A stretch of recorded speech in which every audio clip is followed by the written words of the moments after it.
Kuya Bert, taga saan po kayo?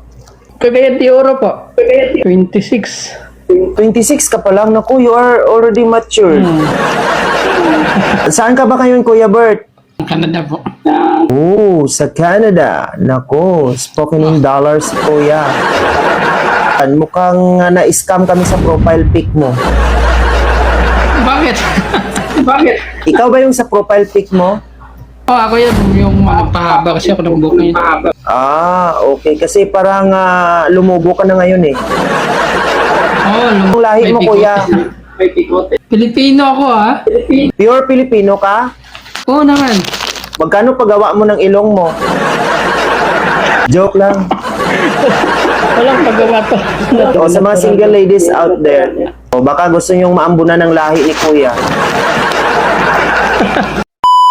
Alagaan mo yung sarili mo, Kuya. Wala namang nagmamahal kasi. Nako, paano ka makahanap ng nagmamahal kung mukhang dugyot ka? Dad, wala kayong naiwan dito sa Pinas. Wala. Asin, wala lahat. At 26, never ka pang nagka-jowa o meron na? Meron naman nung kaso lang nung nag-abroad ako. 2 months. Yun, wala na. Pinagpalit ka? Sa malapit. O ilang taon ka nag-umpisang magjowa-jowa? 18. Wow! So sa tatlo na yon, ilan ang napasukan na banga-banga? Silang tatlo. Oh! Nako, pinapasikatan tayo guys, 100%. Kakapagtaka, Kuya. Lahat sila napasukan mo pero walang nagstay. Dati kasi nung una, nag-abroad din, hindi naghiwalay kami. And then yung isa, nag-abroad din, naghiwalay din kami. And then ngayon, yung huli, nag-abroad din ako. O, sinong nakipag-break kanino? Hirap kasi magkaintindihan, lalo na sa oras pag hindi ka maka-update. Nasa pag-manage mo lang yan, Kuya, ng time mo. Reality na talaga pag nasa ka. Pero sa tingin ko, Kuya, kung may ginawa ka doon na hindi kanya makakalimutan, hindi kanya hiwalayan eh. So, mo siya maiwan-iwan kung may anak kayo. Bakit hindi mo inanakan? Wala eh. Ayaw Hindi ka niya pa eh. marunong. O baka naman balabnaw ka. Ang babae kasi nagkukontrol kasi may mga plano din siya sa buhay. So ibig sabihin, ginamit lang yung iyong pipino para sa kanyang pansariling pangangailangan. Hindi din natin masabi.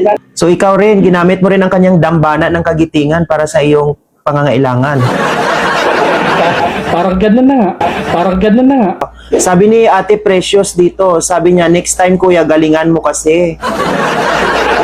Magaling naman. Nandiyan talaga yung matagal na naghiwalay. O, maghanap talaga yan. So sa ilang taon mo dyan sa Canada, wala ka talagang nakita dyan. Walang mga babae din dito. So ang tanging libangan mo lang dyan ay grandfather. Wala din. Hindi ka nag-grandfather? Wala eh. Wala daw grandfather doon, guys. So, wala talagang grandfather. Wala dito. Puro mga barako dito. Kaya nga, grandfather is the key. Alam mo ba yung grandfather? Wala, hindi palad lang alam ko eh. Naku guys, wala talaga siya. Hindi niya alam. Naku, hindi ka siguro nanonood sa aking live, Kuya. Nanonood ako ha. Pinalo na kita eh. Bakit hindi mo alam yung grandfather? Inosente siguro ako sa ganyan. Pero alam mo yung Tagalog ng grandfather? Hindi rin. Ano ba ibig sabihin ng grandfather sa inyo? Kasi alam ko. Kaya siya, alam ko ng grandfather, lulo na yun eh.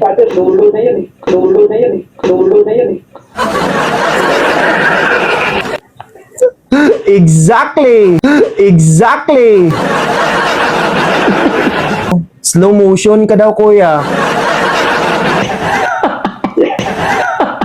Kaya nga siguro iniwan. Ang daming comment sa baba. Naku. O, alam mo na. Ngayon, alam ko na. O, ginagawa mo, hindi. Ay, siyempre ginagawa. Mga tatlong beses eh. Natural naman talaga yan. Kaya nga, bakit hindi mo alam kanina?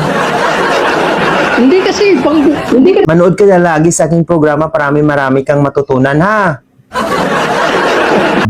Pero alam mo yung banga-banga.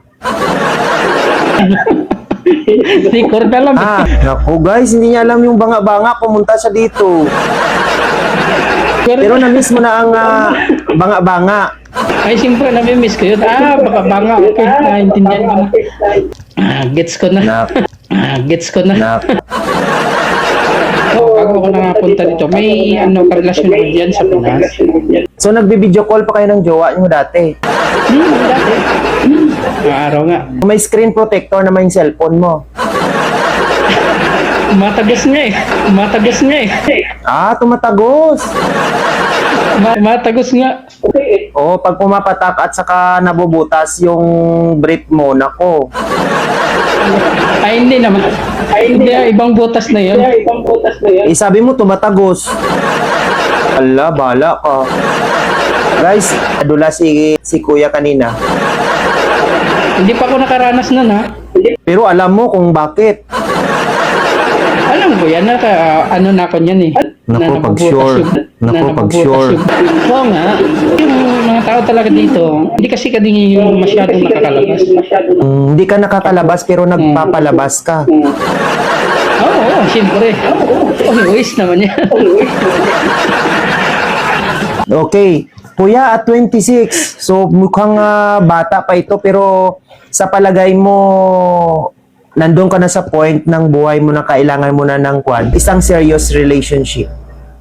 Oo naman, yun ang hinahanap ko talaga kasi mostly tumatanda kasi tayo eh. Kailangan natin mag-settle ng pamilya. Kaya gusto ko rin magkaanak sana. Kasi kapag tumatanda tayo, yung bata, dapat napag-aral na natin. Dapat pag tumanda na tayo, dapat nakapagtapos sa elementarya. Kailangan, yun, pwede naman ako mag-settle down yan eh kasi may naipon naman ako. Financial naman sa pamilya. Malawak na yung pag-iisip ni Kuya. Yung iba nga, kahit nga wala pang trabaho, wala kinikita, nagpapamilya na, tayo pa kaya, may kinikita na.